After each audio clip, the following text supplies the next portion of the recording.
Très bien, je suis en train de parcourir les réseaux sociaux et je suis tombé sur un post d'une célèbre présentatrice camerounaise, Sophie Aïda, qui explique avoir perdu un organe pour échapper à la mort. Bien évidemment, nous compatissons à ce qu'elle a traversé. C'est pas souvent très évident, c'est pas souvent très facile. Et nous sommes heureux de constater qu'elle est de retour plus forte que jamais.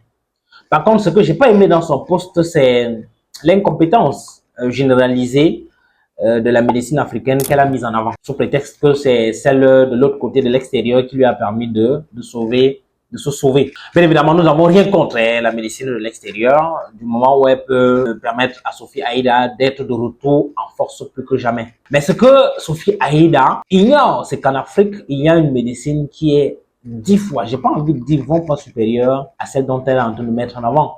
C'est qu'elle n'est pas encore au courant qu'en Afrique, il y a une possibilité de s'auto-prendre en charge. Il y a une possibilité en Afrique de créer l'environnement propice pour que le corps puisse se réparer seul, sans l'intervention d'aucun agent extérieur. Je fais allusion notamment à la chirurgie.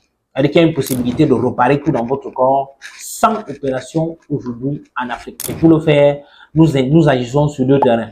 C'est-à-dire que dans un premier temps, on crée l'environnement propice pour que le corps puisse naturellement se prendre en charge. Et secondo, on donne au corps les ressources pour que le corps puisse naturellement se prendre en charge. Et quand vous avez créé non seulement ces conditions-là et que vous avez donné les ressources indispensables, le corps enclenche automatiquement un processus naturel d'auto-réparation. Donc, lors de la prochaine, lorsqu'il y aura un autre dysfonctionnement, un autre dérèglement, une autre disharmonie, nous invitons Aïda à étudier davantage cette option-là qui va permettre, comme je l'ai dit naturellement, à son corps de se prendre en charge cette fois-ci-là sans dépenser trop d'argent et en plus avec moins d'effets secondaires comme actuellement la suppression d'un organe à vie malheureusement.